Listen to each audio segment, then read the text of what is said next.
여러분 안녕하십니까? 헬로티비 뉴스입니다. 포천에서 강남까지 25분 만에 갈 수 있다는 것 가능한 일일까요? 상상만 했던 일이 현실로 이루어질 수 있게 됐습니다. 바로 GTX G 노선이 포천으로 이어지면 되는데요. 포천시가 GTX G 노선 유치를 위해 한 걸음 더 내디뎠습니다. 김소영 기자가 취재했습니다. 포천시의 오랜 과제 중 하나는 광역교통망 확충입니다. 무엇보다 시급한 것은 철도입니다.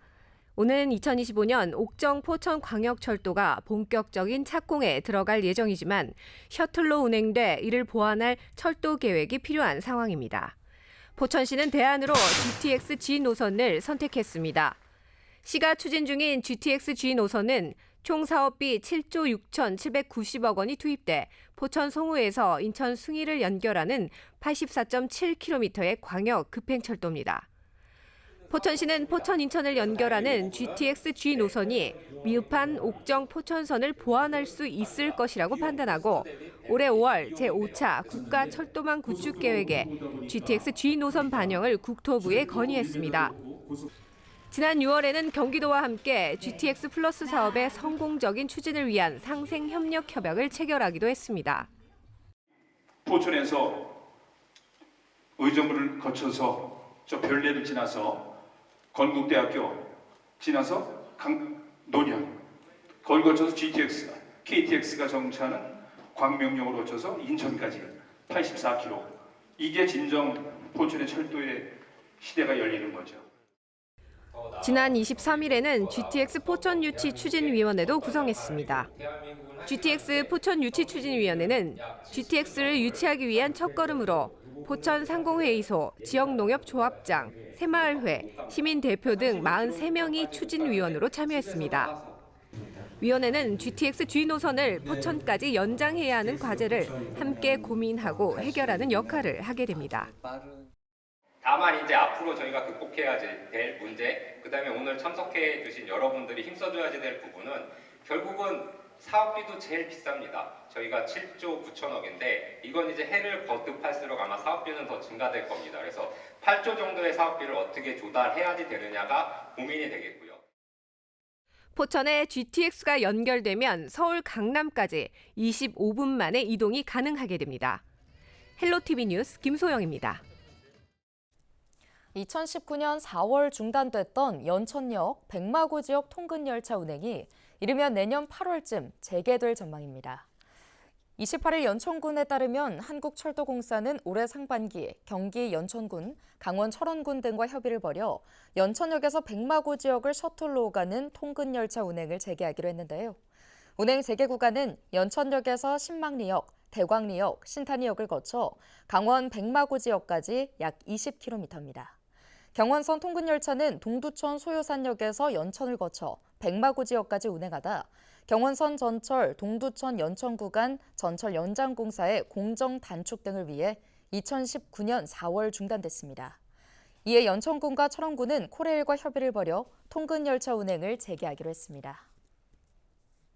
유네스코 세계유산 잠정 목록에 오른 경기 양주 해암사지 관련 유물을 본격적으로 조사합니다.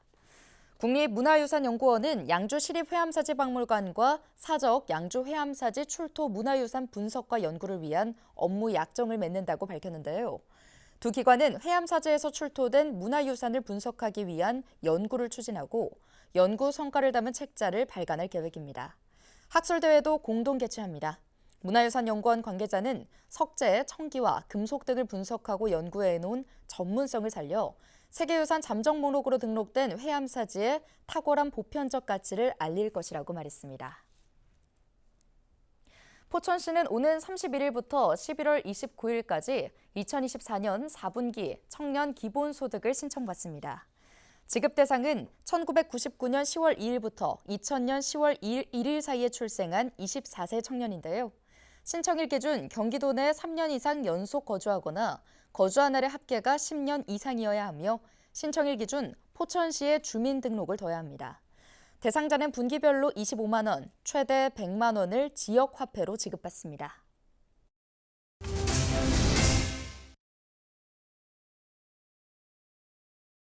인천시를 비롯한 수도권 3개 지자체가 철도 지하화 통합개발 제안서를 국토부에 제안했습니다. 국토교통부는 철도 지하화 통합개발 제안서를 1차 접수한 결과 서울과 인천, 부산, 대전, 경기도 등 5개 지방자치단체가 사업을 제안했다고 밝혔습니다. 국토부는 지난 1월 교통 분야 3대 혁신 방안을 주제로 한 민생토론회에서 철도 지하화 통합개발 정책을 발표한 이후 지난 3월 종합계획 수립에 착수했습니다. 이어 도시, 금융, 철도 등 분야별 전문가로 구성된 철도 지하화 통합개발 협의체를 출범했으며 지난 6월에는 지자체의 원활한 사업 제안을 위해 가이드라인을 배포했습니다. 이번에 제안받은 노선은 서울 경부선과 경원선, 인천 경기 경인선, 경기 경부선 안산선과 부산 경부선, 대전 조차장과 대전역 등입니다. 국토부는 전문가들이 참여하는 평가위원회를 구성해 서면과 발표, 현장 평가를 거쳐 오는 12월 1차 대상 사업을 선정할 계획입니다. 아울러 내년 5월까지 2차로 사업을 제안받아 내년 말까지 개발 대상 사업을 종합계획에 담을 예정입니다. 이렇듯 정부의 선도 사업 선정을 앞두고 수도권 지자체들이 잇따라 철도 지하화 계획을 내놨습니다. 해묵은 숙제였던 지하화를 이번엔 풀어보겠다는 구상인데 남은 이야기를 이세진 기자와 풀어보겠습니다. 네, 안녕하십니까? 지난주 서울도 이 철도 지하화 이야기로 들썩였는데요. 네, 서울시가 내놓은 계획을 살펴보면 사실상 서울 안에 있는 지상철도 전 구간을 다 지하로 넣겠다는 계획인데요. 경부선과 경원선 67km 구간이 여기에 해당됩니다. 특히 이번 사업, 시간도 오래 걸리겠지만 돈도 많이 듭니다. 총 사업비가 25조 원을 넘습니다. 지상철도가 서울에만 있는 건 아닌데요. 인천과 경기도 지하화 계획이 있습니다. 두 곳이 함께 추진 중인 경인선이 대표적이고요. 인천 구간이 14km, 경기 부천 구간이 6km 구간입니다. 사업비는 인천 구간이 6조 원 규모, 그리고 부천 구간이 2조 원 규모로 예상이 되고 있고요. 경기도는 여기에 더해서 안산선, 경부선 일부 구간 지하화 계획도 가지고 있습니다. 네, 이 철도 지하화는 나름 해묵은 이야기인데요. 예전과는 어떤 점이 다릅니까? 네, 국토교통부는 지난 6월 철도 지하화 선도 사업 계획을 밝혔는데요. 이를 위해서 각 지자체에는 제안서를 내라고 했고요. 그 마감 기한이 이달, 그러니까 지난 25일까지였습니다. 정부의 선도 사업 지정은 올해 초 철도 지하화 관련 특별법이 제정된 이후 후속 절차로 볼 수 있겠는데요. 지하화를 추진해온 지자체들에게는 제대로 속도를 낼 수 있는 기회인 셈입니다. 당장 내일이라도 사업을 할 수 있다. 그 정도로 구체적으로 준비가 철저하게 되어 있는 지자체라면은 내년 말에 수립될 종합계획 이전이라도 하루빨리 이제 사업이 진행되는 모습을 보여드리자. 그런 취지에서 이제 선도 사업이라는 것을 네, 지하화를 실제로 추진하려면 결국 돈이 문제가 될 것 같은데요. 이 막대한 예산 누가 냅니까? 법에선 개발 이익을 활용하도록 하고 있습니다. 채권을 발행해 먼저 사업 비용을 마련하고 이후 상부부지 개발 이익으로 충당하는 방식입니다. 당연히 적자를 보지 않으려면 개발 이익이 커야겠죠. 각 구간의 사업성이 사업 실현의 관건이 될 수밖에 없는 이유입니다. 네, 그렇다면 수도권 지자체들이 낸 계획은 좀 어떻습니까? 실제로 사업성이 높은 곳이 있었나요? 서울시는 우선 경부선 구간의 사업성을 높게 봤습니다. 경부선 구간 개발 이익은 22조 원, 예상 사업비 15조 원보다 7조 원이 더 많습니다. 반면 함께 제출한 경원선 구간 개발 이익은 8조 원으로 들어갈 비용인 10조 원보다는 낮게 봤는데요. 두 노선을 함께 추진해 사업성을 보전하겠다는 구상인 겁니다. 인천시는 경인선에 우선순위를 뒀는데요. 예상 개발 이익을 공개하진 않았지만 경인선 지하화의 생산 유발 효과를 6조 원 이상, 부가가치 유발 효과는 3조 원에 이를 것으로 봤습니다. 다만 역사와 철로를 활용해야 하는 철도 부지의 특성상 대규모 개발 이익을 낼 만한 부지가 적다는 우려는 남아 있습니다. 예를 들어 경인선 부천 구간만 보더라도 평당 수익이 2,500만 원은 돼야 사업성이 있다. 이런 전망이 나오는데요. 단순 계산에 불과한 해석일 수 있겠지만 상당 규모의 개발 이익이 필요하다는 이야기겠고요. 전문가들도 비용 전반에 대한 종합적인 계획이 필요하다는 제언을 내놓고 있습니다.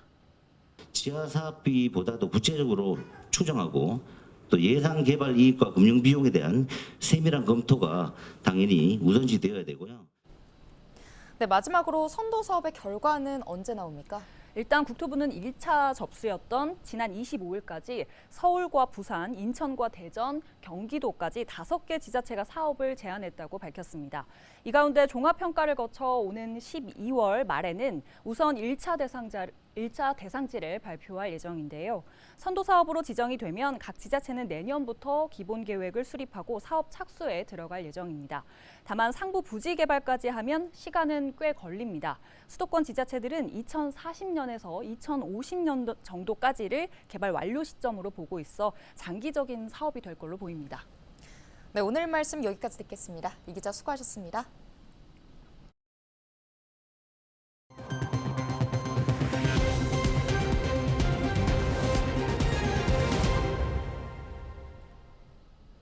인천시가 지역 소상공인의 부담을 줄여주기 위해 전국에서 처음으로 반값 택배를 시행합니다. 지하철역에 집화장을 만들어 물류 비용까지 줄이겠다는 계획인데요. 자세한 내용 송효찬 기자가 취재했습니다. 인천의 대표적 전통시장인 신포국제시장. 인천의 명동으로 불리며 전성기를 이끌었지만 지금은 절반 수준인 150여 개의 상점만 남아 운영되고 있습니다.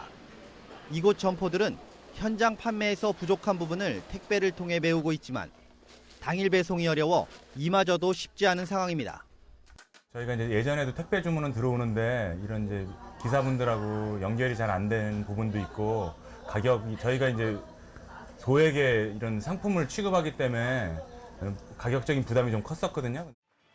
인천시가 소상공인들의 부담을 줄여주고 경쟁력을 높이기 위해 반값 택배 서비스를 시행합니다. 소상공인들의 산재된 소량의 택배를 모아 기존 택배사와 일괄로 계약해 택배 단가를 낮추고 단 한 개 물량에 대해서도 픽업과 당일 배송 서비스를 제공하기로 한 것. 물류비 비용을 절감하고 소상공인 입장에서는 택배비를 획기적으로 낮추게 되고 또 당연히 배송 속도도 빠르게 되고 한편으로는 물류 체계를 개편을 해서 바로 친환경적인 배송 시스템을 갖추게 되고 이런 일석삼조의 정책이 바로 반값 택배 지원 사업입니다. 반값 택배는 소상공인이 택배를 직접 인천 지하철 1, 2호선 역사 내에 설치된 집화센터에 입고하면 배송해주는 물류 시스템입니다. 시는 인천 지하철 57개 역사 중 30개 역사에 집화센터를, 일부 역사에는 서브 집화센터, 부평 테크노밸리의 거점 집화센터를 구축하고 있습니다. 내년 7월까지는 모든 역사에 집화센터 설치를 완료할 예정입니다. 이를 통해 소상공인들의 택배 비용을 절반 수준으로 줄이겠다는 것입니다. 현재 5kg 100cm 이하 일반 배송 기준 평균 택배 비용은 3,500원. 인천시의 반값 택배 서비스를 이용하면 가격은 1,500원으로 떨어집니다. 여기에 1,000원만 추가하면 직접 업체에 방문해 픽업까지 가능합니다. 당일 배송 역시 일반 배송 대비 1,000원만 추가하면 모두 가능합니다. 일단은 비용적인 면에서 굉장히 많은 절감이 되고요. 소상공인으로서는 굉장히 많은 지원이 되는 거예요. 그리고 그 에너지를 온전히 이제 온라인 마케팅, 그리고 개발, 이런 거에 쓸 수 있으니까 굉장히 좋은 것 같아요. 전국에서 처음으로 시행되는 반값 택배 서비스. 어려운 소상공인들의 숨통을 키울 정책으로 자리 잡을 수 있을지 관심이 모아지고 있습니다. 헬로티비 뉴스 소유차입니다. 인천의 소상공인 업체 10곳 중 6곳이 창업이나 개업 후 5년 안에 폐업한 것으로 조사됐습니다. 인천시가 공개한 2024년 소상공인 통계 자료를 보면 지난 2022년 기준 소상공인 창업사업체의 1년 생존율은 81%, 3년 생존율은 57.6%, 5년 생존율은 42.4%로 집계됐습니다. 이 중 시민생활과 밀접한 100대 생활 밀접 업종의 1년 생존율은 78.4%, 3년 생존율은 53.6%, 5년 생존율은 37.7%에 불과했습니다. 폐업 사유는 절반 이상인 58%가 사업 부진이었습니다. 2022년 기준 인천의 소상공인 사업체는 31만 2,505곳으로 전체 영리사업체 34만 2,051곳의 91.4%를 차지했습니다. 오늘 준비한 소식은 여기까지입니다. 함께해 주신 여러분 고맙습니다.